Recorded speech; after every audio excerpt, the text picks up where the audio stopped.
دنیا دنیا دنیا کے پیچھے ہم لگے ہوئے ہیں، یعنی کہ مال حاصل ہو جائے، کیسے بھی حاصل ہو جائے، چاہے سٹے سے حاصل ہو، چاہے غیبت سے حاصل ہو، چاہے چغل خوری سے حاصل ہو، چاہے بد زبانی سے حاصل ہو، چاہے کسی طریقے سے بھی مال حاصل ہو، صرف تمہیں مال چاہیے، مال مال مال، دنیا دنیا دنیا، تمہیں دنیا کی حقیقت معلوم نہیں ہے۔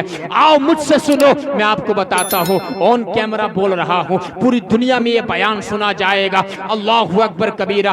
دنیا کی حقیقت جاننا چاہتے ہو دنیا کیا ہے؟ مولانا روم رحمت اللہ تعالی علیہ نے اپنی کتاب مثنوی شریف کے اندر لکھا۔ کون سی کتاب؟ مثنوی شریف کے اندر لکھا، فرماتے ہیں کہ ایک انسان کو دیوار سے محبت ہو گئی۔ کس سے؟ دیوار سے۔ ایک انسان کو دیوار سے پیار ہو گیا۔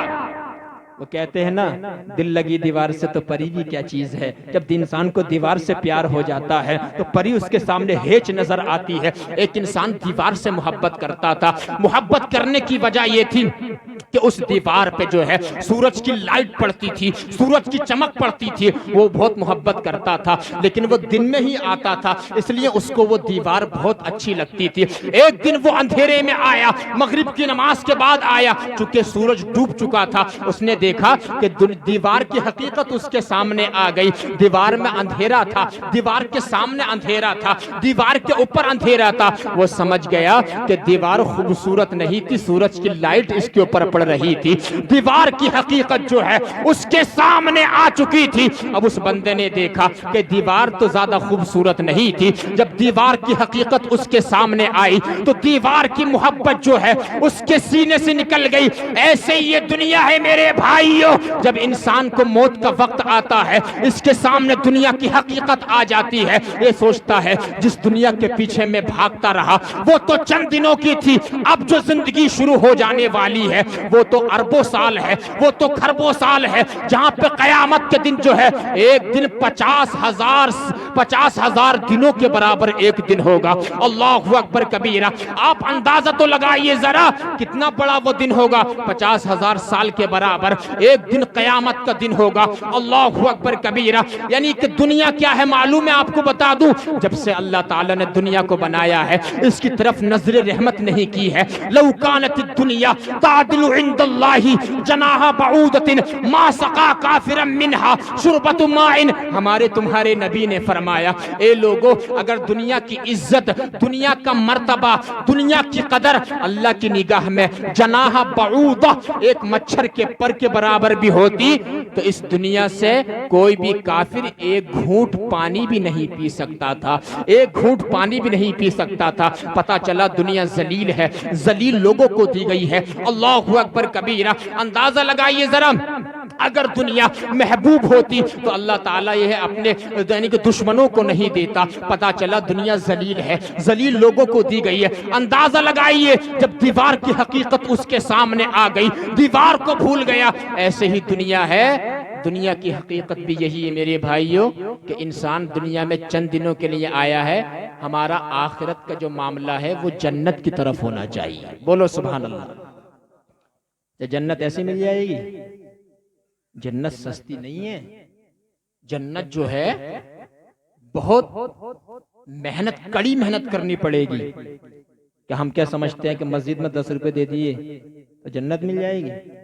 امام صاحب سے اعلان لگوا دیا، امام صاحب اعلان کر دو صاحب 10 روپے کا، بعض آدمی 3 بار اعلان کراتا ہے۔ اور اتنے ہم تو یار اتنے سمجھ لو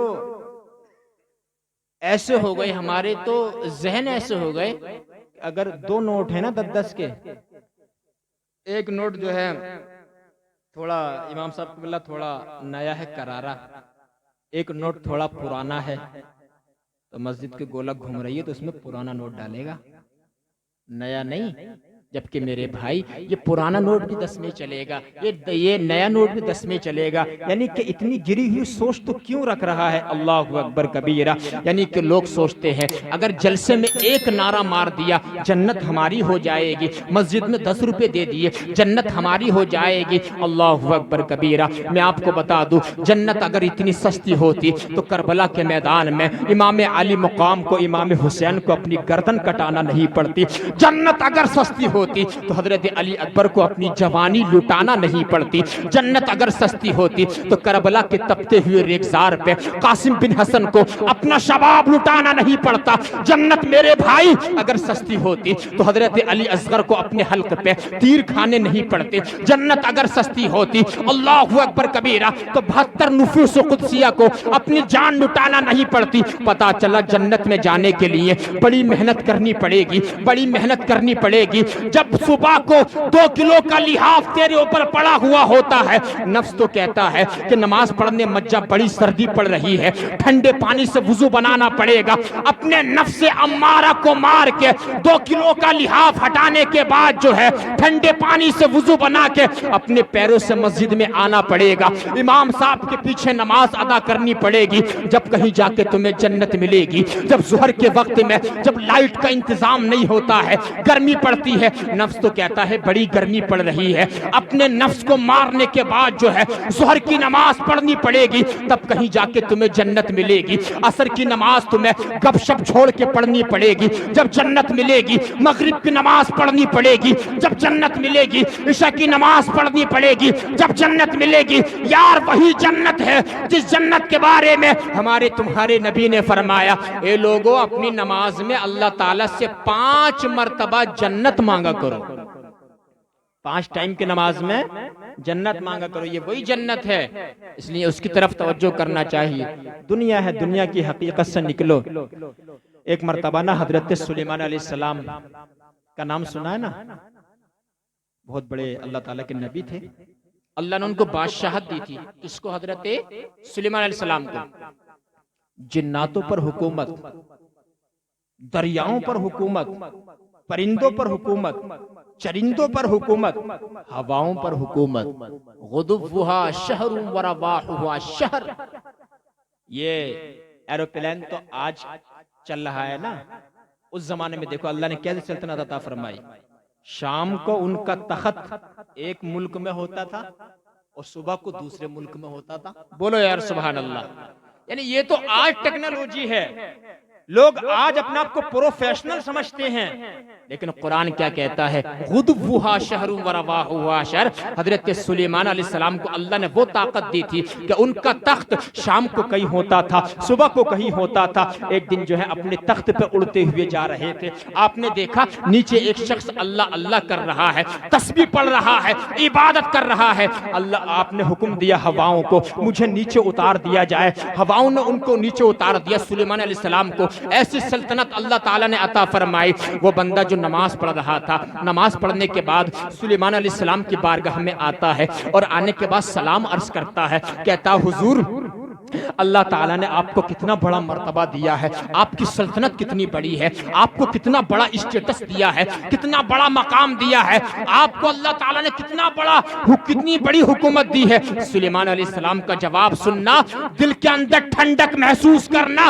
میرے بھائی ذرا دیکھنا دنیا کی حقیقت کیا ہے. اللہ کے نبی حضرت سلیمان علیہ السلام نے کہا, اے اللہ تعالیٰ کی عبادت کرنے والے, تو یہ کہتا ہے نا اللہ نے مجھے ہواؤں پہ حکومت دی ہے, اللہ نے مجھے سلطنت دی ہے, تو سن لے تو ذرا, سلطنت تو چند دنوں کی ہے, چند دنوں کے بعد یہ ختم ہو جائے گی, یہ بادشاہت ختم ہو جائے گی. تو اس نے کہا حضور تو پھر اصل چیز کیا ہے؟ تو حضرت سلیمان علیہ السلام نے کہا کہ میرے بھائی اصل چیز یہ ہے جو ابھی تم نے اللہ تعالیٰ کی تسبیح پڑھ لی, سمجھ لے وہی اصل چیز ہے. یہ تم نے ابھی اللہ تعالیٰ کی تسبیح پڑھ لی, وہی اصل چیز. تم نے اللہ اللہ کر لیا, بس وہی اصل ہے. اندازہ لگائیے ذرا حضرت سلیمان نے کیسے سمجھایا اس کو.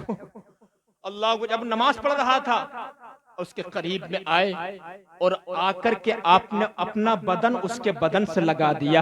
جیسے ہی اپنا بدن اس کے بدن سے لگایا, اللہ کے نبی ہیں, اللہ نے بادشاہت عطا فرمائی, جناتوں پر حکومت ہے, کوئی جن ان کی سرکشی نہیں کر سکتا تھا, کوئی جن اگر ان کی بات نہیں مانتا تھا اللہ اس کو فوراً سزا دیتا تھا. اتنے بڑے بادشاہ, اتنے بڑے اللہ تعالیٰ کے نبی, اندازہ لگاؤ جب اس کے قریب آئے, وہ مسکین عبادت کر رہا تھا, وہ غریب عبادت کر رہا تھا. حضرت سلیمان علیہ السلام نے اپنا بدن اس کے بدن سے لگا دیا اور لگانے کے بعد فرمایا مسکین مسکین سے مل گیا ہے. سبحان اللہ. اندازہ لگائیے ذرا, یہ ہوتی ہے عاجزی, یہ ہوتی ہے انکساری, یہ ہوتی ہے خاکساری, یہ ہوتا ہے تواضع. اللہ اکبر کبیرہ. ایسے ہی کوئی آدمی بڑا نہیں بن جاتا ہے, ایسے کسی کے چرچے نہیں ہو جاتے ہیں. کوئی نہ کوئی خوبی انسان کے اندر ہوتی ہے, جب جا کے کہیں انسان بڑا بنتا ہے.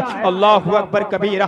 آج صرف لوگ ہواؤں میں باتیں کرتے ہیں. میرے دادا کی 100 بیگہ جنگل ہے, میرے پاس 1 کروڑ بیگہ پراپرٹی ہے, میرے پاس 1 کروڑ کا بینک بیلنس ہے. نہیں میرے بھائی, بڑا انسان پیسے سے نہیں ہوتا ہے. اوڈی گاڑی میں چڑھنے والا بڑا نہیں ہے, فارچونر میں چڑھنے والا بڑا نہیں ہے, زمین والا بڑا نہیں ہے. آپ پوچھیں گے سید صاحب بڑا کون ہے؟ ذرا سنو, بڑا کون ہوتا ہے؟ ایک جملے میں بات صاف کر دیتا ہوں, من فی قلبہ رحم, جس کے دل میں جتنا زیادہ دوسروں کے لیے رحم ہوتا ہے وہ انسان اتنا ہی بڑا انسان ہوتا ہے. جس کے دل میں جتنا زیادہ رحم ہوتا ہے وہ انسان اتنا ہی بڑا انسان ہوتا ہے. آپ بات سمجھ رہے ہیں میری؟ یہ چیزیں ہیں. اللہ اکبر. تو دنیا کی حقیقت سمجھا رہا ہوں میں آپ کو, تو ان دنیا کی حقیقت سے نکلو. حضرت مولا کائنات مولا علی, بولو یار سبحان اللہ. ایک بار بولو یا علی, یا علی, یا علی. مشکل ٹلی. مولا علی کے نام سے مشکل ٹل جاتی ہے. کون مولا علی؟ بتا دوں آپ کو. وَفِي أَنفُسِكُمْ أَفَلَا تُبْصِرُونَ. اس کی تفسیر میں تفسیر روح البیان کے اندر لکھا ہے اللہ تعالیٰ نے حضرت مولا علی کو ایسا علم عطا فرمایا تھا. آپ ایک مرتبہ اعلان کر رہے تھے, سلونی اما شئتم, اے لوگوں مجھ سے تم جو پوچھنا چاہو پوچھ لو, میں اس کا جواب دے دوں گا. کوفے کی جامع مسجد میں اعلان فرما رہی, تو مجھ سے جو پوچھنا چاہو پوچھ لو, میں تمہیں اس کا جواب دے دوں گا. ایک شخص کھڑا ہوا, وہ کہتا علی تم یہ دعویٰ کرتے ہو کہ تم مجھ سے جو چاہو پوچھ لو, اس کا جواب دے دوں گا. اس نے کہا ارأیت ربک, اے علی کیا تم نے اپنے رب کو بھی دیکھا ہے؟ حضرت مولا کائنات نے ارشاد فرمایا رب کو دیکھنے کی بات کرتا ہے علی جب تک اپنے سر جب سجدے میں رکھتا ہے, پہلے قیام کرتا پھر رکوع کرتا پھر سجدہ کرتا ہے. علی جب سجدہ کرتا ہے جب تک سجدے سے سر نہیں اٹھاتا ہے جب تک اپنے رب کو دیکھ نہیں لیتا ہے. سبحان اللہ. اندازہ لگائیے ذرا آپ, مولا علی کا ایسا علم ہے. مولا علی سے پوچھا گیا آپ کو اللہ نے اتنا علم عطا فرمایا, اتنا علم آپ کے اندر کیسے موجزن ہو گیا, سینے میں کیسے آ گیا؟ مولا علی کا جواب سننا. مولا علی نے فرمایا بات یہ ہے, جب میں نے حضور کو اپنے ہاتھوں سے غسل دیا تھا, حضور علیہ الصلوۃ والسلام کو غسل دینے کے بعد جو ہے یہ جو حلق کا تھوڑا گڑھا ہوتا ہے گڈھا, جب انسان لیٹتا ہے تو تھوڑا سا یہ گڈھا ہو جاتا ہے, اس میں پانی رہ جاتا ہے. آپ اگر لیٹیں گے تھوڑا پانی یہاں رک جائے گا. مولا علی نے دیکھا حضور کو میں نے غسل دیا ہے آخری وقت میں, تھوڑا پانی جہاں پر رہ گیا تھا اس گڑھے کے اندر. مولا علی فرماتے ہیں وہ پانی میں نے چسکی لگا کر چوس لیا. سبحان اللہ. وہ پانی پینا تھا. اللہ تعالیٰ نے میرے اوپر جو ہے زمینوں کو, 7 زمینوں کے طبق کو میرے اوپر روشن کر دیا ہے, میں نے سب دیکھ لیا ہے. اندازہ لگائیے ایسا مولا علی کا علم ہے. یہی مولا علی ہے جن کا نام لے لے کے آج آدمی کھانا کھاتا ہے, جن کا نام لے کے آج آدمی پانی پیتا ہے. وہ مولا علی. کون مولا علی؟ وہ مولا علی جن کا نام لے لے کے آدمی بھاری چیزوں کو اٹھا لیتا ہے. یہی مولا علی ہے. کوفے کے ایک قبرستان میں گئے. کہاں گئے؟ زور سے بولو. کوفے کے قبرستان میں. کوفے کے قبرستان میں گئے نا مولا علی. آپ نے وہاں دیکھا اللہ تعالیٰ کے فضل و کرم سے, اور ارشاد فرمایا اے قبر والو اپنا حال بتاؤ. ایک مردے کی آواز آئی, اے علی انا حریق فی النار و غریق فی النار. اے علی میں آگ میں لپٹا ہوا ہوں, میرے دائیں بھی آگ ہے, بائیں بھی آگ ہے, آگے بھی آگ ہے, پیچھے بھی آگ ہے. اے علی میرے لیے اللہ تعالیٰ سے دعا کر دو. میرے سارے بال بکھر گئے ہیں, میرے سارے بال ٹوٹ گئے ہیں. اللہ اکبر. میرا سارا حسن ختم ہو گیا ہے. اے علی میرے لیے دعا کر دو, اللہ تعالیٰ یہ مجھ سے عذاب ہٹا لے. اللہ اکبر. کبیرہ غور کرنا اس بندے پہ عذاب کیوں ہو رہا تھا, اور مولا علی رضی اللہ تعالیٰ عنہ سے اس نے کہا میرے لیے دعا کر دیجئے اللہ تعالیٰ مجھ سے عذاب عذاب ہٹا لے. میرے دائیں بائیں آگے پیچھے عذاب ہے. حضرت مولا کائنات حسنین کریمین کے والد حضرت فاطمہ کے شوہر حضور کے بھائی حضرت مولا علی مولا کائنات رضی اللہ تعالی عنہ اپنے ہاتھوں کو دراز کرنے والے تھے, اپنے ہاتھوں کو اٹھانے والے تھے. رب نے فرمایا علی اس بندے کے لیے دعا مت کرنا, اس کے لیے ہاتھ مت اٹھانا. یا اللہ کیوں؟ اس نے مجھ سے فریاد کی ہے. یا اللہ اگر میں نے اس کے لیے دعا کی اور تو نے اگر میری دعا کو قبول نہیں فرمایا تو یہ بندہ کیا کہے گا؟ میں نے علی سے بھی سفارش کر دی لیکن میرا کام نہیں بنا, مولا مجھے رسوائی سے بچا لینا. اللہ اس پہ عذاب کیوں ہو رہا ہے؟ ذرا سننا, آج تو ہم دھڑلے سے گناہ کرتے ہیں لیکن نہیں سوچتے ہیں. رب نے فرمایا علی اس بندے پہ عذاب اس لیے ہو رہا ہے کہ یہ رمضان شریف کا احترام نہیں کرتا تھا. اللہ اکبر. یہ رمضان شریف کا احترام نہیں کرتا تھا. رمضان کے دنوں میں تو روزہ رکھتا تھا لیکن رمضان کے راتوں میں گناہوں سے نہیں بچتا تھا. اندازہ لگائیے, یعنی وہ روزہ رکھتا تھا اور رات میں جو ہے وہ گناہوں سے نہیں بچتا تھا, اس وجہ سے اس کے اوپر عذاب ہو رہا تھا. اللہ اکبر. یعنی روزہ رکھتا تھا, رات میں گناہ سے نہیں بچتا تھا. اور آج کے وہ لوگ جو ہٹے کٹے ہو کے تندرست ہو کے رمضان کے روزے نہیں رکھتے ہیں, بتاؤ ان کا کیا حال ہوگا قبر کے اندر. آج لوگ کہتے ہیں معاذ اللہ رب العالمین, تو صرف ملا مولویوں کی باتیں ہیں, قبر کے عذاب سے ڈرانا, آخرت سے ڈرانا. میرے بھائی میری بات ہو تو کوڑے دان میں پھینک دینا, ڈسٹ بن میں پھینک دینا. میری بات ہو اس کو مت ماننا, لیکن جب نبی کی حدیث ہمارے سامنے آ جاتی ہے اسے تو ماننا ہی پڑے گا. قرآن کی آیت ہماری نگاہوں کے سامنے آ جاتی ہے اسے تو ماننا ہی پڑے گا, چونکہ ہمارے نبی تو علم غیب جانتے ہیں. میرے بریلی کے امام کا قلم عشق رسول میں جھوم کر کے بولا, اور کوئی غیب کیا تم سے نہا ہو بھلا, جب نہ خدا ہی چھپا تم پہ کروڑوں درود. آقا کے علم غیب کا حال تو یہ ہے, نبی نے فرمایا علمت علم الاولین والآخرین, اللہ نے مجھے زمینوں کا علم بھی دے دیا ہے, مجھے آسمانوں کا علم بھی دے دیا ہے, قیامت تک ہونے والے. نبی نے فرمایا ہر واقعے کو میں ایسے دیکھ رہا ہوں جیسے سامنے مجھے ہاتھ کی ہتھیلی نظر آ رہی ہے.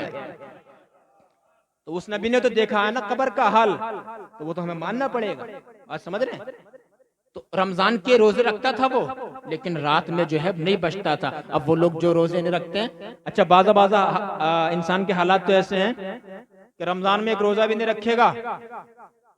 رمضان شریف میں آپ اندازہ لگ, میں آپ کو بتا رہا ہوں, بعض انسان کی صورت حال یہ ہے کہ رمضان شریف میں ایک روزہ بھی نہیں رکھتا ہے, اور گھر سے جب باہر کو آتا ہے لوگوں کے سامنے ایسا منہ بنا کے آتا ہے جیسے اس سے بڑا کوئی روزے داری نہیں ہے. میں سچ بتا رہا ہوں آپ کو, حقیقت, اس سے بڑا کوئی روزے داری نہیں ہے. چاہے ابھی کھا کے آ رہے ہو گھر کے اندر, معاذ اللہ رب العالمین. بتاؤ اللہ تعالیٰ کی نافرمانی کب تک کرو گے یار؟ کب تک شیطان کی بات مانو گے؟ کب تک جو ہے نفس امارہ کی بات مانو گے؟ رحمان کی بات کب مانو گے؟ رسول اللہ کی بات کب مانو گے؟ میرے بھائیو, جس دن تم اللہ تعالیٰ کی اطاعت کر لو گے, نبی کی اتباع کر لو گے, اللہ تعالیٰ اسی دن تمہیں کامیابی عطا فرما دے گا, تمہاری زبان میں تاثیر عطا فرما دے گا. بات سمجھ رہے؟ تو رمضان شریف کا بھی احترام کرنا, اس کے روزے رکھنا. اچھا ایک بات میں نے تجربہ کی ہے, نماز ہو یا روزہ ہو یا زکوٰۃ اگر فرض ہو یا علم دین سیکھنے کا معاملہ ہو یا حج کا معاملہ ہو, یہ سب کرتا وہی ہے جسے اللہ تعالیٰ توفیق دیتا ہے. بولو یار سبحان اللہ. یا جلسے میں آنے کا معاملہ ہو, ذکر خیر سننے کا معاملہ ہو, وہی آئے گا جسے اللہ تعالیٰ توفیق دے گا. جسے توفیق نہیں ہوتی ہے وہ کچھ نہیں کر پاتا. اس لیے اللہ تعالیٰ سے توفیق مانگا کرو, یا اللہ ہمیں توفیق عطا فرما. بات سمجھ رہے؟ توفیق. جو نماز پڑھتا ہے, جو روزہ رکھتا ہے, اس کے لیے روزہ چھوڑنا بہت مشکل ہے, اور جو روزہ نہیں رکھتا ہے اس کے لیے رکھنا بہت مشکل ہے. لوگ کہتے ہیں حضرت ابھی 2-4 سال کے بعد جاڑوں میں رمضان شریف آ جائے گا, تب تو مشکل سے بس 9 گھنٹے کا روزہ ہوگا یا 10 گھنٹے کا روزہ ہوگا. اب تو 14-15 گھنٹے کا روزہ ہوتا ہے. تو ہم جاڑوں میں رکھ لیا کریں گے, پیاس بھی کم لگا کرے گی. میں نے کہا غلط فہمی کا شکار ہے, نادانی والی باتیں کر رہا ہے. جو رمضان کے روزے رکھنے والا ہوگا وہ 15 گھنٹے کیا 15 گھنٹے کا کیا 20 گھنٹے کا اگر دن ہوتا تب بھی وہ روزہ رکھنے والا روزہ رکھتا ہے. اور جو نہ رکھنے والا ہے اگر 5 گھنٹے کا کیا 2 گھنٹے کا دن بھی ہوتا وہ 2 گھنٹے کا روزہ بھی نہیں رکھ سکتا ہے. نہ رکھنے والا کبھی نہیں رکھے گا. رکھنے والا جو ہے سخت گرمیوں میں بھی نہیں چھوڑے گا, اس لیے کہ اس کے سامنے اللہ تعالیٰ کا حکم ہوگا, اس کے سامنے آخرت کا دن ہوگا, اس کے سامنے رسول اللہ کی سیرت ہوگی. اور جو رسول اللہ کی سیرت پہ عمل کرتا ہے تو اللہ تعالیٰ فرماتا ہے وَمَن يُطِعِ اللَّهَ وَرَسُولَهُ فَقَدْ فَازَ فَوْزًا عَظِيمًا. جو اللہ اس کے رسول کی اطاعت کرتا ہے اللہ تبارک و تعالیٰ اس کو کامیابی عطا فرما دیتا ہے. دوسری آیت میں رب فرماتا ہے وَمَن يُطِعِ اللَّهَ وَالرَّسُولَ فَأُولَئِكَ مَعَ الَّذِينَ أَنْعَمَ اللَّهُ عَلَيْهِم مِّنَ النَّبِيِّينَ وَالصِّدِّيقِينَ وَالشُّهَدَاءِ وَالصَّالِحِينَ. جو اللہ کی بات مانتا ہے, نبی کی سنتوں پہ چلتا ہے, قیامت کے دن تنہا نہیں چھوڑا جائے گا, لاوارث نہیں چھوڑا جائے گا, بلکہ وہ نبیوں کے ساتھ ہوگا, وہ رسولوں کے ساتھ ہوگا, وہ صدیقین کے ساتھ ہوگا, وہ شہداء کے ساتھ ہوگا. بتاؤ ذرا یہ لوگ ہمیں ان کا ساتھ مل جائے تو ہماری قسمت کی معراج ہو جائے گی, ہماری قسمت کی معراج ہو جائے گی. رمضان شریف کا بھی احترام کرنا, بات سمجھ رہے ہیں, اس کا احترام کرنا. رمضان شریف آ رہا ہے, آج جو ہے سمجھ لو کہ شب قدر ہے, شب برات ہے. آج کیا ہے, زور سے بولو, شب برات. شب مانے رات, برات مانے چھٹکارا. شب برات میں چھٹکارے کی رات.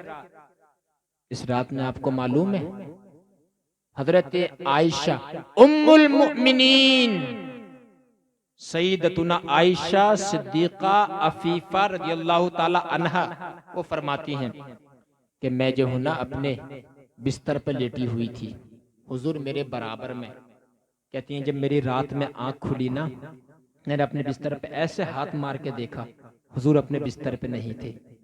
میں نے اور امہات المؤمنین کے حجروں کو دیکھا, حضور وہاں بھی نہیں تھے, مسجد نبوی میں نہیں تھے. حضرت عائشہ فرماتی آج کی رات میں شب برات کی بات بتا رہا ہوں میں آپ کو, کہ حضرت عائشہ مسلمانوں کی ماں کہتی ہیں جب میں جنت البقیع میں گئی تو میں نے دیکھا حضور وہاں پہ کھڑے ہو کے دعائیں مانگ رہے ہیں. سبحان اللہ, بولو یار محبت سے یا رسول اللہ. وہاں پر کھڑے ہو کے دعائیں مانگ رہے ہیں. حضور نے حضرت عائشہ کی طرف دیکھ کر مسکرائے, فرمایا عائشہ کیا تم نے یہ سوچ لیا تھا, تم نے یہ گمان کر لیا تھا اللہ اور اس کا رسول تمہارے ساتھ جو ہیں یعنی کہ وعدہ خلافی کریں گے, تمہارا حق ادا نہیں کریں گے.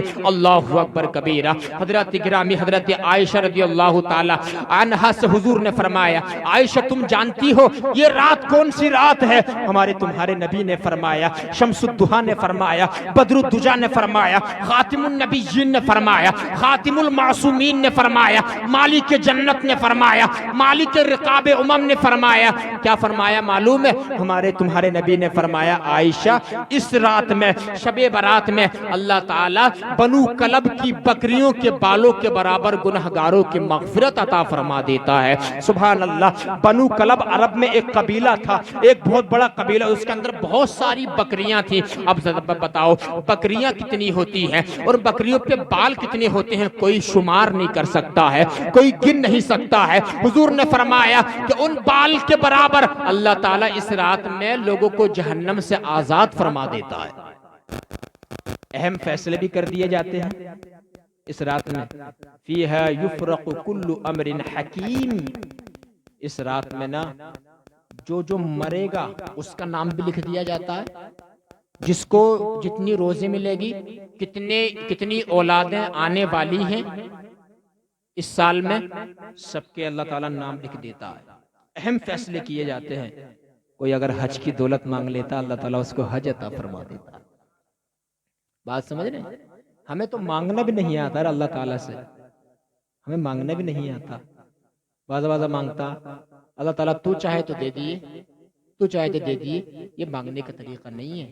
ایسا مانگا کرو اے اللہ میں اولاد چاہتا ہوں, ہماری ماں اور بہنیں کہیں اے اللہ میں اولاد چاہتی ہوں، جن کے پاس اولادیں نہیں ہیں مجھے اولاد عطا فرما، مولا میں رزق چاہتا ہوں مجھے رزق عطا فرما، یا اللہ میں اپنے بچوں کا صحیح جگہ رشتہ کرنا چاہتا ہوں مجھے رشتہ عطا فرما۔ ایسے دعا مانگا کرو، یہ دعا مانگنے کا سلیقہ ہے، یہ دعا مانگنے کا ڈھنگ ہے۔ اللہ اکبر کبیرہ۔ ذرا اندازہ، اس رات میں دعا قبول ہوتی ہے، اس رات میں دعائیں قبول ہوتی ہیں، اللہ تعالیٰ کسی کی دعا کو رد نہیں فرماتا ہے۔ سبحان اللہ، مغفرت ہو جاتی ہے، کوئی مغفرت مانگتا ہے مغفرت عطا فرما دی جاتی ہے، اور اللہ تعالیٰ تو یہ فرماتا ہے، ہماری شان تو یہ ہے، ہم تو مائل بکرم ہے، کوئی سائل ہی نہیں، راہ دکھلائیں کس کو، کوئی رہرو منزل ہی نہیں۔ اللہ اکبر کبیرہ۔ ذرا اندازہ لگے، اللہ تعالیٰ فرماتا میری شان تو یہ ہے، اگر تم نے اتنے گناہ کیے ہیں، زمین سے لے کے آسمان تک بھر دیا ہے، شمال سے لے کر جنوب تک بھر دیا ہے، مشرق سے لے کے مغرب تک بھر دیا ہے، اتنے گناہ تم نے کیے ہیں سمندر کے جھاگ کے برابر بھی، رب فرماتا ہے میری بارگاہ میں 2 آنسو کے قطرے لے کر کے آ جا، میری بارگاہ میں جو ہے رجوع لے کر کے آ جا۔ رب فرماتا تیرے گناہوں کو نہیں دیکھوں گا، اپنے رحمت کاملہ سے تیرے گناہوں کو نیکیوں میں تبدیل فرما دوں گا۔ بولو یار سبحان اللہ، یہ میرا رب کا وعدہ ہے۔ اندازہ لگائیے ذرا، اللہ تعالیٰ فرماتا ہے جب کوئی مجھ سے رو رو کے گل گلا کے دعائیں فرماتا ہے، اللہ فرماتا ہے وَعِزَّتِي وَجَلَالِي، مجھے اپنی عزت اور جلال کی قسم ہے، جو مجھ سے دعائیں مانگتا ہے میں اس کے گناہ معاف کر دیتا ہوں، اور میں اس کے گناہوں کو نیکیوں میں تبدیل فرما کے اپنا مقرب بندہ بنا لیتا ہوں۔ اندازہ لگائیے، یہ وہ رات، یہ رات نفل نماز پڑھنے کی ہے، مگر اس رات میں بھی سلنسر نکالتے پھرتے ہیں نوجوان۔ بات سمجھ رہے ہیں؟ شب برات کو پتہ نہیں کیا سمجھ لیا لوگوں نے، شب برات پٹاخوں کی رات، شب برات جو ہے سلنسر نکالنے کی رات، کسی کے ڈی جے بجانا، در و دیوار ہلانا۔ کوئی بیچارہ اگر ہارٹ کا پیشنٹ ہے تو وہ تو ویسے ہی مر جائے گا، ثواب ملنے کی جگہ عذاب ہو جائے گا۔ آپ مجھے انداز بتائیے، مجھے آپ، یہ جو ہے گاڑیاں ادھر سے ادھر، شہروں میں یہی لفنگا بازی کرتے رہتے ہیں نوجوان لڑکے باز، گاڑیاں دوڑانا ادھر سے ادھر، اس محلے سے ادھر، ادھر سے ادھر۔ میرے بھائی یہ گاڑی دوڑانے والی رات نہیں ہے، یہ رات تو اپنی بخشش کرانے کی رات ہے، یہ رات تو روزی والی رات ہے، یہ رات تو جو ہے یعنی کہ علم دین سیکھنے کی رات ہے۔ امام صاحب کے پاس آ کر کے بیٹھ اور ان سے پوچھ اس رات میں آ کر کے، حضرت ویسے تو موقع ملتا نہیں ہے، آج شب برات ہے، ذرا بتا دو ہمارے نبی کیسے کھاتے تھے، کیسے پیتے تھے، کیسے چلتے تھے، کیسے سوتے تھے، کیسے بیٹھتے تھے، حضرت بتا دو۔ وضو میں کتنے فرائض ہیں، غسل میں کتنے فرائض ہیں، وضو میں کتنی سنتیں ہیں، وضو میں کتنے مکروہات ہیں، یہ تمہیں بتائیں گے قسم خدا کی۔ پہلے جب تمہاری سینے میں علم آئے گا، پھر عمل آئے گا، جب علم اور عمل کا سنگم ہوگا پھر زندگی میں انقلاب آئے گا۔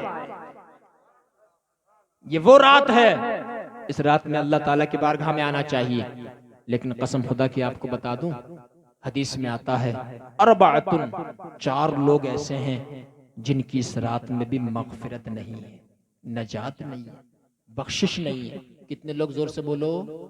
4 لوگ ایسے ہیں، ہماری ماں اور بہنیں بھی سن رہی ہیں، 4 لوگ ایسے ہیں جن کی اس رات میں بخشش بولو نہیں ہے، نجات نہیں ہے۔ پہلا بتاؤں کون سا ہے؟ مدمن خمرین، شراب پینے والا۔ اللہ اکبر، اس رات میں بھی اس کی بخشش نہیں ہے، شب قدر میں بھی نہیں ہے، لیلۃ الجائزہ میں بھی نہیں ہے، عید والے دن بھی نہیں ہے، رمضان میں بھی نہیں ہے، کبھی نہیں ہے اس کی مغفرت۔ مدمن خمرین، جو شراب پینے والا ہے۔ اندازہ شراب کے معلوم کیا ہے؟ یہ پڑھے لکھے لوگ بیٹھے، ان سے پوچھئے آپ، شراب کی ایک بوند اگر ایک کنویں میں ڈال دی جائے نا، پورے کا پورا کنواں ناپاک ہو جاتا ہے۔ جو شراب پی لیتا ہے نا، 40 دن تک اللہ تعالیٰ اس کی دعا کو ریجیکٹ کر دیتا ہے، رد فرما دیتا ہے، اس کی عبادت قبول نہیں کی جاتی ہے۔ اور آج مسلمان شرابوں میں، اندازہ لگائیے آپ ذرا۔ دہلی کے اندر میں پڑھ رہا تھا، میں نے تخصص فی الادب والدعوہ وہاں پہ کیا، انگلش عربک کورس ہوتا ہے، تو میں نے بقرعید نا دلی میں پڑھی ایک مرتبہ، میں پڑھ رہا تھا وہاں پہ اپنے اسٹوڈنٹس کے زمانے میں۔ بقرعید میں میں نے پتا کیا دیکھا وہاں پہ؟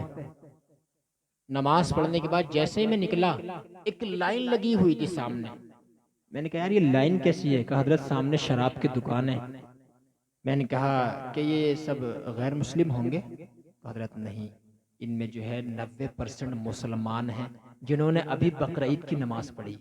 میرا دل چھلنی ہو گیا، میں ان کو دیکھ رہا تھا، میں نے کہا یار قسم خدا کی بتاؤ ذرا، ابھی بقرعید کی نماز پڑھی ہے، ابھی لائن لگا کے شراب خریدنے کے لیے کھڑے ہیں، بتاؤ ذرا شیطان کی کتنی بات مانتے ہیں۔ اللہ اکبر کبیرہ، اس قدر گنہگار ہیں، پھر ہم کہتے ہیں اللہ تعالیٰ کی رحمت ہمارے اوپر نہیں آتی ہے، پھر ہم کہتے ہیں ہمیں کاٹا جا رہا ہے، پھر ہم کہتے ہیں ہمیں مارا جا رہا ہے۔ بتاؤ ذرا ہمارے عمل تو اس لائق ہے کہ آسمان سے پتھر ہمارے اوپر گریں، پھر ہم یہ کہتے ہیں میرے بھائی جس دن تو نیک ہو جائے گا، جس دن تو رسول اللہ کی سنتوں پہ عمل کرے گا، رب فرماتا ہے ان رحمت اللہ قریب من المحسنین، اللہ تعالیٰ کی رحمت تو اللہ والوں سے قریب ہو جاتی ہے۔ تو شراب سے بچو، مدمن خمر، شراب پینے والا، بات سمجھ رہے ہیں؟ سیکنڈ دوسرے نمبر پہ کون ہے معلوم ہے؟ نبی نے فرمایا عاق لوالدیہ، اپنے ماں باپ کی نافرمانی کرنے والا، اس کی بھی بخشش اس رات میں بولو نہیں ہے، نجات نہیں ہے، مغفرت بولو نہیں ہے۔ آج بہت سے نوجوان لڑکے جن کے تھوڑے سے جوش و جذبہ ہے، جن کے اندر ان کے جذبات بہت زیادہ ہیں، وہ کہتے ہیں کہ اپنے ماں باپ سے اگر باپ تھوڑا سا ڈانٹ دینا سختی سے، کہتے ہیں تم نہیں سمجھو گے ہماری بات کو، ہم ماڈرن زمانے میں ہیں، تم پرانے خیالات کے ہو۔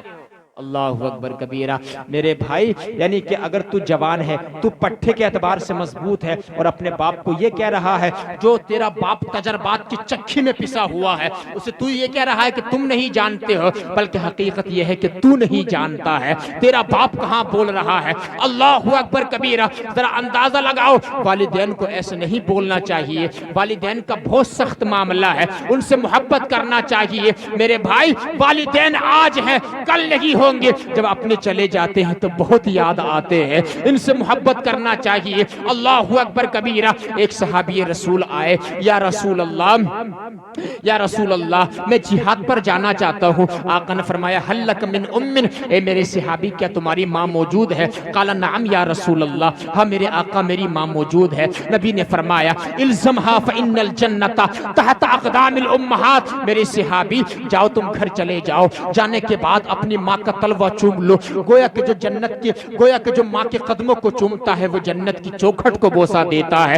جاؤ گھر چلے جاؤ، ماں کی خدمت کر لو، اللہ تعالیٰ گھر بیٹھے ہی ماں کی خدمت کی بدولت تمہیں جہاد کا ثواب عطا فرمائے گا۔ اللہ اکبر کبیرہ، آج اگر ماں باپ بوڑھے ہو جاتے ہیں، شہروں کے اندر بعض گاؤں کے اندر جو ہے ماں باپ کو اولڈ ہاؤس میں ڈال دیا جاتا ہے۔ میرے بھائی ماں باپ اولڈ ہاؤس میں ڈالنے کی چیز نہیں ہے، ماں باپ کیا ہے تجھے معلوم ہے؟ نبی نے فرمایا ہما جنتو کا ونارو کا، ماں باپ ہی تیرے لیے جنت ہے، ماں باپ ہی تیرے لیے جہنم ہے۔ کیا مطلب؟ مطلب یہ ہے والدین کی رسپیکٹ خدمت کرے گا جنت کا حقدار کہلائے گا، اور والدین کی نافرمانی کرے گا جہنم کا مستحق بن جائے گا۔ والدین وہ چیز ہوتے ہیں، اللہ اکبر، اس پہ اگر میں روشن ڈالوں تو بہت وقت لگ جائے گا۔ والدین کی عزت کرنا چاہیے۔ تو دوسرا شخص کون سا جو والدین کی نافرمانی کرتا ہے، اس کی بخشش بھی اس رات میں زور سے بولو نہیں ہے۔ کتنی نمازیں پڑھ لو، کتنے روزے رکھ لو، مسجد میں 1 لاکھ نہیں 1 کروڑ روپے کا مینار بنوا دو، لیکن والدین اگر راضی نہیں ہیں اللہ تعالیٰ بھی راضی نہیں ہوگا، جنت نہیں ملے گی، دنیا میں بھی رسوائی، آخرت میں بھی رسوائی۔ اور تیسرا شخص کون سا ہے بتا دو جلدی جلدی آپ کو، تیسرا شخص کون سا ہے معلوم ہے؟ ہمارے تمہارے نبی صلی اللہ تعالی علیہ وآلہ وسلم نے ارشاد فرمایا قاطع الرحم، تیسرا وہ شخص جس کی اس رات میں بھی مغفرت نہیں ہے، جو رشتہ داریوں کو توڑنے والا ہے۔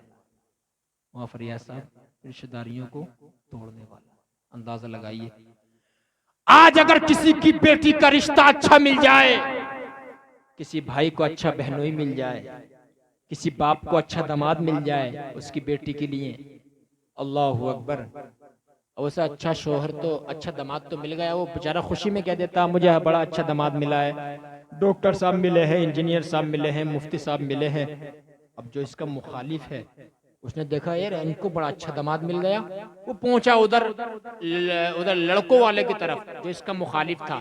ان سے جا کے بولا ارے بھائی رشتہ وشتہ کہاں کر لیا اپنے بچے کا؟ کہا یار وہاں کر لیا ہم نے. ارے تم نے وہاں رشتہ کر لیا؟ اس کی ماں کو تو سفید داغ تھے، اس کی ماں کے اوپر تو پیشیاں پڑتی تھیں، تم نے وہاں رشتہ کیوں کر لیا؟ اللہ اکبر. اب یہ چکر کھا گیا یار یہ کیا معاملہ ہو گیا، اس کی ماں کو تو پیشیاں پڑتی تھی، لڑکی کی ماں کو تو یہ تھا معاملہ اور وہ تھا معاملہ. ادھر سے فون کرا ارے بھائی بات ایسی ہے کہ ہمیں رشتہ منظور نہیں ہے، رشتہ ختم کر دیا جاتا ہے. اب یہ جو ہے اس نے دیکھا رشتہ ختم ہو گیا، اپنے گھر میں ٹھٹا مار کے ہنس رہا ہے. اندازہ لگائیے یعنی یہ جانور ہے یہ انسان ہے، ایک بیٹی کا رشتہ توڑوا کے گھر میں ٹھٹا مار کے ہنس رہا ہے. بتاؤ ذرا تمہیں اگر کسی کی بیٹی کے باپ سے ہزار اختلاف ہے میرے بھائی، اللہ اکبر، بیٹی کے باپ سے اختلاف ضرور ہوگا لیکن بیٹی پورے معاشرے کی بیٹی ہوتی ہے، پورے سوسائٹی کی بیٹی ہوتی ہے، اس کی عزت سے ہماری عزت ہے. اللہ اکبر. کسی بیٹی یا بیٹی کا اچھا رشتہ آیا ہے، عیب چھپا دے تو ادھر عیب چھپائے گا. اور نبی نے کیا فرمایا؟ من ستر مسلمن سترہ اللہ یوم القیامہ. جو کسی کا ایک عیب چھپا دے گا اللہ تعالیٰ قیامت کے دن اس کے 70 عیب چھپا دے گا. سبحان اللہ. بتا دو اس کو کہ رشتہ اچھا ہے تم کر لو، انشاءاللہ تمہارے لیے بھی اچھا ہو جائے گا. اس لیے بھج کر نہیں مارنا چاہیے، کسی کے رشتے میں رکاوٹ نہیں بننا چاہیے. اللہ اکبر. نبی نے فرمایا جو رشتہ داریوں کو توڑتا ہے کبھی اس سے لڑائی کراتا ہے کبھی اس سے لڑائی کراتا ہے، جس کے اندر یہ بات ہے شب برات ہو چاہے شب مغفرت ہو چاہے رمضان کا مہینہ ہو، ان تمام مقدس راتوں میں کسی بھی حال میں اس کی بھی مغفرت نہیں ہے. اس کی مغفرت کیا نہیں، اندازہ لگائیے. اور چوتھا شخص کون سا ہے؟ مشاہن. حدیث کا الفاظ مشاہن کیا ہے؟ حضور نے فرمایا مشاہن وہ ہے جو 3 دن سے زیادہ اپنے بھائی سے ناراض رہتا ہے. اللہ اکبر. 3 دن سے زیادہ اپنے بھائی سے ناراض رہتا ہے، جس کے دل میں کینہ ہوتا، بغض ہوتا، نہیں بولتا. آج کے دور میں نا 2 بھائیوں میں اگر ناراضگی ہے، ایک بھائی کے گھر شادی آ گئی تو اس سے کہہ رہا پڑوسی کو بلا کے میرے بھائی کے گھر چلے جاؤ اور اس سے پوچھ کے آؤ کہ یہ ہمارے گھر بیٹھیں گے یا نہیں. اگر یہ بیٹھیں گے تب تو ہم آ رہے ہیں، اگر یہ بیٹھیں گے تب تو ہم آ رہے ہیں ورنہ ہم نہیں آئیں گے. یعنی تو نے پرائے لوگوں کو بھیج کے اس کو اور تو نے پرایا بنا دیا ہے. میرے بھائی تجھے تو ہونا یہ چاہیے تھا، ایک ہی خون تھے تم دونوں، تو اپنے پیروں سے قدموں سے چل کے جاتا اور کہتا میرے بھائی ہم دونوں ایک ہی ہیں، میرے گھر میں شادی جبھی ہوگی جب تم میرے گھر میں آ جاؤ گے، جب تم راضی ہو جاؤ گے. یہ معاملہ ہمارے اندر ہونا چاہیے. آخر ہمارے اندر سے یہ اخلاق کیوں نکل گیا، نبی کی سیرت کیوں نکل گئی؟ اللہ اکبر کبیرہ. پھر ہم کیسے کامیاب ہو جائیں گے؟ اندازہ لگاؤ ذرا. اس لیے میں آپ سے کہتا ہوں جس کے دل میں نبی نے فرمایا کینہ ہے، جس کے دل میں بغض ہے، اس رات میں بھی اللہ تعالیٰ اس کی مغفرت نہیں فرماتا ہے. میرے بھائیوں ان تمام چیزوں سے گناہوں سے بچو، اللہ تعالیٰ کی بارگاہ میں آؤ، رسول اللہ کی سنت پہ عمل کرو. اب رمضان شریف کا مہینہ آ رہا ہے، اس کے 30 روزے مکمل رکھنا، اللہ تعالیٰ تمہارے اوپر خاص فضل و کرم فرمائے گا. روزے مت چھوڑنا. اور میں نے تو یہ دیکھا ہے جو روزے رکھ لیتا ہے اللہ تعالیٰ اس کو تندرستی عطا فرما دیتا ہے. کیا عطا فرماتا ہے؟ زور سے بولو.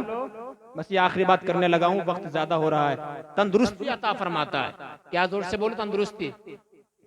بعد آدمی کہتا ہے حضرت ہم روزہ رکھ لیں گے تو کمزور ہو جائیں گے. یہ کہتا نا حضرت پیاس بہت لگے ہے، حضرت بھوک بہت لگے ہے، حضرت گرمی بہت لگتی ہے. آپ کو بتاؤں امریکہ کے ایک ڈاکٹر نے ریسرچ کی. یہ میں آپ کو وہ تقریر سنا رہا ہوں، اگر میں بڑے جلسے میں تقریر کرتا نا، بات سمجھ رہے ہیں، سمجھانے والی اس انداز میں، یقین مانو ان لوگوں کے جذبات کچھ الگ ہی ہوتے. لیکن چلو آپ بھی سننا ہے، محبت سے بولو سبحان اللہ. امریکہ کے ڈاکٹر نے ابھی ریسرچ کی. کیا ریسرچ کی معلوم ہے؟ ریسرچ. اس نے ریسرچ کی کہ جو انسان کینسر سے بچنا چاہتا ہے، کس چیز سے؟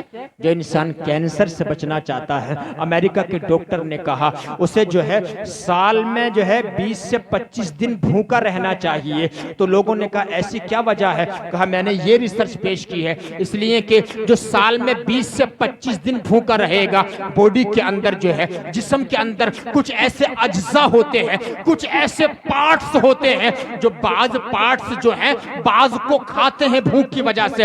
جب ایک انسان صبح سے شام تک بھوکا رہتا ہے تو پیٹ میں کچھ نہیں جائے گا، بعض باڈی کے پارٹس جو ہیں، بعض باڈی کے اجزاء جو ہیں بعض کو کھا جاتے ہیں، اس وجہ سے جو ہے وہ کینسر کی مہلک بیماری سے محفوظ ہو جاتا ہے۔ اس نے کہا یہ ریسرچ میں دنیا والوں کے سامنے دے رہا ہوں، کوئی اگر کینسر جیسی بیماری سے بچنا چاہتا ہے تو وہ ایک سال میں 20 سے 25 دن محفوظ رہے۔ اللہ اکبر کبیرہ۔ اس کے سامنے جو ہے ایک پڑھا لکھا انسان کھڑا تھا جو مصطفیٰ کے دین کو جانتا تھا۔ اس نے کہا تم یہ بات کہہ رہے ہو، یہ بات تم آج بتا رہے ہو، 1500 سال پہلے ہمارے نبی نے بتا دیا ہے۔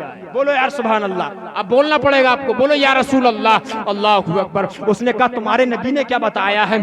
اس نے کہا 1500 سال پہلے معلم کائنات نے بتا دیا ہے۔ کہا کیا بتایا ہے؟ اس نے حدیث پاک پڑھی کہ ہمارے نبی نے یہ بتایا ہے سومو تصیحو، سومو تصیحو، اے لوگوں روزہ رکھو تندرست ہو جاؤ گے، اے لوگوں روزہ رکھو بیماری سے بچ جاؤ گے۔